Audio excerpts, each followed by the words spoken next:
Hello, this is Fear Dragon, and welcome to Breaking Out, the show about North American StarCraft 2 players. Here on this show, we spend 1 week highlighting an up-and-coming North American player.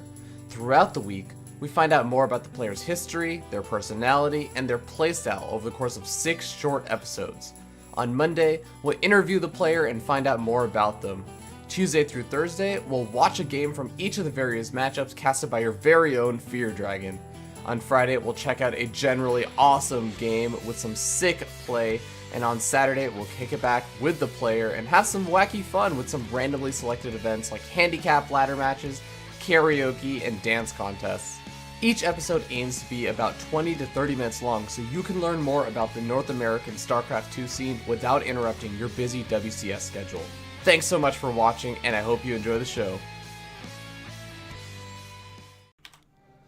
Hello, this is Fear Dragon, and welcome to another episode of Breaking Out. Today we have our Zerg versus Protoss of the week, so we're going to go ahead and jump in straight into the game and introduce these players as we spawn down here in the bottom right-hand corner on top of the red Zerg player representing Team Core Gaming. It is going to be the barcode player, JonSnow. JonSnow, our hero of the week, an absolutely fantastic player, and we're going to talk a little bit more about him after we introduce our opponent. Spawning up here in the top left-hand corner as the blue Protoss player representing Team Millennium. He has been playing this game for ages. It is Millennium's Adele Scott.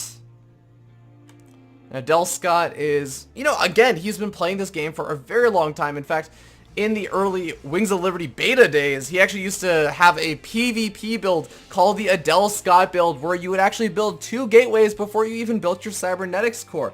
And it was a big zealot aggression thing. It really threw a wrench into the plans of a lot of players. But Adele Scott sticking consistently throughout even Heart of the Swarm, so really good on him, a fantastic player.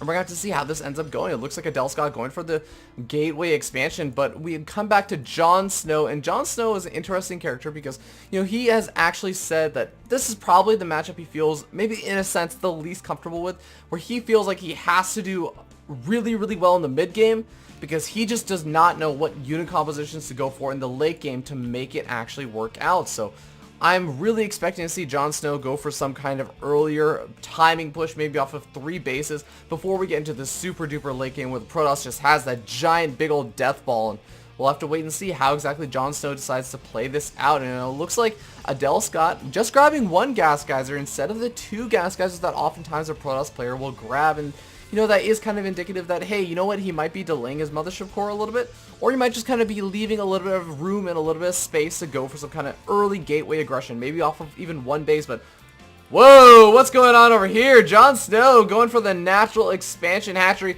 at his opponent's base, and at the same time throwing down his own hatchery at his own natural expansion. And we can see no spawning pool down just quite yet, and the gas guys are actually going to be going up as well. So JonSnow going to be playing this out pretty crazily right now. I'm really curious to see how this is going to end up working out. I've seen this a couple of times, but the follow-up is what's important. You delay your opponent's natural expansion for a little bit, but I mean, if your opponent's going for the Zealot, as we end up seeing Adele Scott go for, this could end up backfiring a little bit. I mean, you invest so much into getting up this early hatchery, and if your opponent just goes for some kind of big 1-base push, or even maybe a very early 2-base push with 3 gateways and a warp in of charge zealots, not even charge zealots, just regular zealots, you can do a lot of damage. And we can see his hatchery is starting to get focus fire down. A lot of probes have actually been pulled off. You can see out of 22 probes, we have 6 probes pulled off. That is almost just a little bit more than a third of the economy right now for Adele Scott. So he's not exactly coming out economically ahead from this, but he's getting out units, and you have to remember JonSnow had to invest quite a bit. And actually, JonSnow lets the hatchery finish just to be as annoying as possible, even going to let that creep force itself to recede before the actual the Nexus can actually go up. So Adele Scott going to be pretty annoyed by that, I imagine. We can actually even see he's kind of even so annoyed he's forgetting a couple of things and actually not getting up that warp gate technology, guys. It looks like I don't know, did he stop mining gas for a little bit? I am actually not too sure, but in general, it looks like Millennium's Adele Scott actually has his build thrown off just a little bit.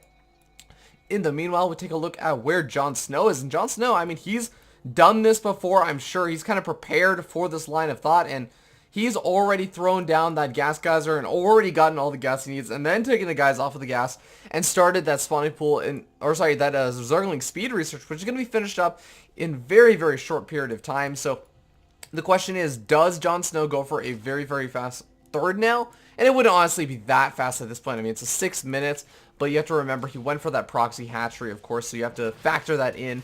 And it would be a relatively fast start in that considering. But hold that thought, we have the Stalker doing some nice micro around. Tried to actually pick off one of those drones, but it did turn to an extractor. Now the Zealot should theoretically just end up falling unless the Mothership Core recalls back with all of these units. Now would actually be the time if he was going to do it right now, as all those units are getting very, very low on health right now. The Stalker may end up falling if he's not careful. The Zealot does end up falling, and the Stalker does too. And oh my god, that is actually a big loss for Millennium's Adele Scott. Generally, you want to keep that stuff alive, but I mean, at the cost of a couple of Zerglings, he didn't really even kill off any workers.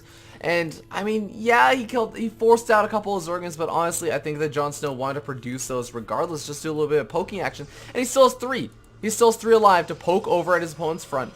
Make sure and see, okay, you're producing sentries, you're not just kind of sitting around on absolutely no units. You have almost a full wall in with this little sentry gap, of course, so it's not a complete wall in. And sometimes Protoss players are a little bit lazy and they just say, well, I'm going to go for a 2-base all-in, and they wall off a little bit too early, and the Zerg's like, well, if you're completely walled in, I know that 2-base all-in is coming, but of course Adele Scott going to be far, far above that kind of level of play. And, I mean, it looks like we're going to be seeing +1 weapons coming out of Adele Scott, as well as 3 gateways out, so he could go for a little bit of that light gateway aggression that I was talking about before. Mothership, of course, still actually around over here, just kind of scouting around to see, okay, your 3rd expansion is going up. Just wanted to confirm it. And he's going to be feeling much better about that, I'm sure.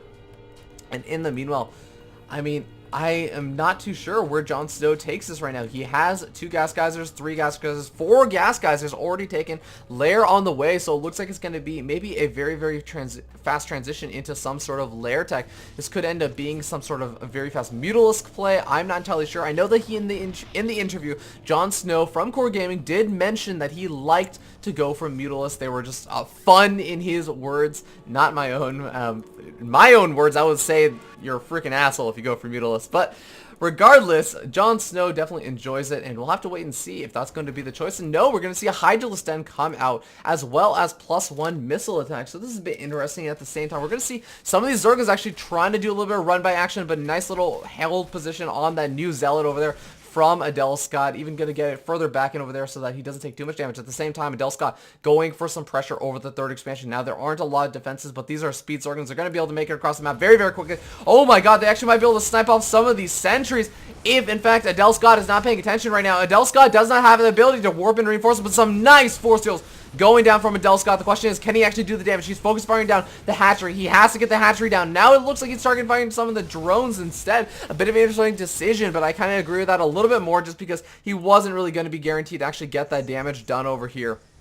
Considering, I mean, he didn't have a reinforcing warp-in pylon, which may or may not have been a little bit of a mistake. I would have liked to have seen him maybe at least bring a probe with him, establish some sort of reinforcing pylon somewhere along this way while he was moving out his units, and then he would have maybe been able to warp in the reinforcing units and then go and kill off this hatchery and then do the recall. And then you come out far farther ahead, way farther ahead than your opponent, who's really just invested so much into getting up that 3rd expansion, even droning up for it. But in the meanwhile, we are going to see some Zerglings get right on top of those Zealots and those sentries. We have to remember these Zealots do have the +1 weapons. No Carapace upgrade or research just quite yet for JonSnow, so they're going to be eaten up alive by those Zealots. The Hydra is going to be able to deal with those Zealots quite nicely, though, especially with a +1 missile attacks. Some nice Force Seals trapping a lot of those Hydras, at least behind those Force Seals for a little bit. But all of this at the same time, the Zerglings managed to clean up a lot of those Zealots. Only 1 Zealot remains, and it looks like Adele Scott can be forced back a little bit. He has to wait for those reinforcing units, and he should be able to defend now with these many units. I mean, Gatewing is not generally ideal against Hydrals, but look at this. These Hydrals are actually the ones trapped over here, especially with the force fields going down. These Zealots are able to just tank too much damage over there from the Hydrals, the sentries, and the Stalkers sitting back there with a Guardian Shield, definitely helping out against a lot of that rapid Hydralist fire. And it looks like, with that being said, Adele Scott has held off that aggression, but at the same time, you have to remember Adele Scott wants to establish his 3rd expansion. And JonSnow used that entire push as a big opportunity to take a 4th expansion. So this is actually working out pretty well for JonSnow, I have to say right now. He's sitting on a pretty decently healthy drone count right now. Maybe he wants to get a couple more since he's going up to that 4th expansion.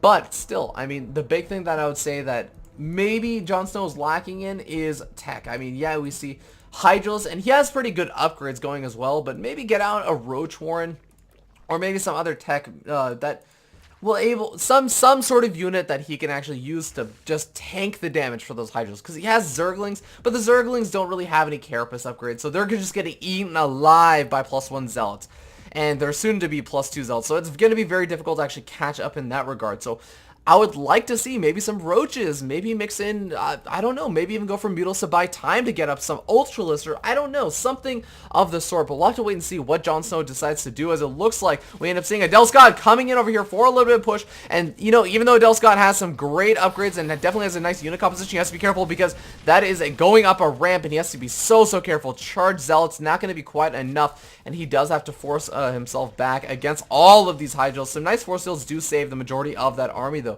At the same time, I guess he was using that push to try and secure this third expansion, which is a bit of a nice move. And oh my god, did we actually see the Mothership Core fall? That is actually a huge loss right now, as Adele Scott going to be much more vulnerable to a big push out from JonSnow like this, especially if JonSnow comes in at the right angle right now. And it looks like Adele Scott has to be a little bit careful, has to know where his opponent's going to be coming in. And he sees the Hydros over there. Does he move in to defend over there, or does he move in to defend against these Hydros? These Hydros are going to be able to be caught off out of position and do get taken out very rapidly, but at the same time, these Hydros up here secure a nice little position over at this third expansion. They're going to be able to take out a couple of these gateways. Would have liked to see maybe a little bit of stutter stepping in, but no, he's going to back out. So maybe it was better actually that he did not stutter step in. Some nice force fields actually trapping a lot of those Hydros, and actually the perfect amount, as just enough Hydros get trapped in so that, you know, the Zealots actually will be able to tank the damage. And right as the last Zealot finishes up, then we end up seeing the force fields expire.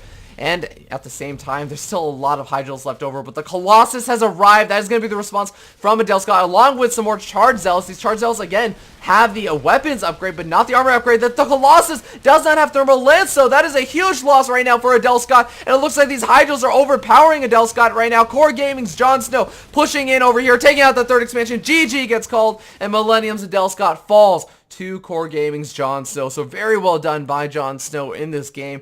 And I mean, we really just saw that he went for the big macro play. He went for something a little bit unorthodox, going for that proxy hatchery just to block his opponent's natural expansion for as long as possible. But he definitely followed it up really nicely. I was kind of worried about him, because I was saying, you know, pure Hydros and Zerglings, yeah, that can work, but I generally feel like you need to get the Carapace upgrades for that, because otherwise the Zealots just eat up your Zergling tanks.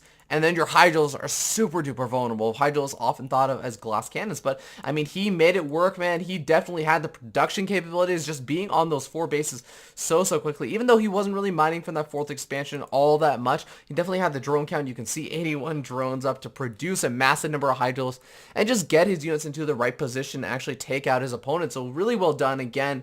And that is actually going to be the Zerg versus Protoss of the week. So hopefully you guys enjoyed that game from Core Gaming's JonSnow. And with that being said, tomorrow we're going to have the awesome game of the week. So hopefully you guys decide to tune in for that. Of course, we are airing everything on our new schedule at 8:30 Pacific and 11:30 Eastern time zone. And that's over at twitch.tv/FearDragon64. If you are, in fact, watching this over on twitch.tv/FearDragon64 and you missed a little bit of it, you want to catch up on maybe some of the VODs of earlier on in the week, including that fantastic interview, you can go ahead and check those out, those videos out over at youtube.com/FearDragon64. And with that being said, please go ahead and give Core Gaming and JonSnow a follow over on Twitter, and of course JonSnow over on Twitch as well. But yeah, and if you enjoyed this episode of Breaking Out or any other episode of Breaking Out, please go ahead and consider giving me a follow both here on Twitch and over on YouTube. But with that being said, guys, I hope you guys decide to tune in tomorrow at 8:30 Eastern, or sorry, 8:30 Pacific time and 11:30 Eastern. I got this right. I got this. I'm running a show, guys. I'm being professional. But with that being said, guys, thank you so much for tuning in, and have a wonderful night. Hope to see you tomorrow.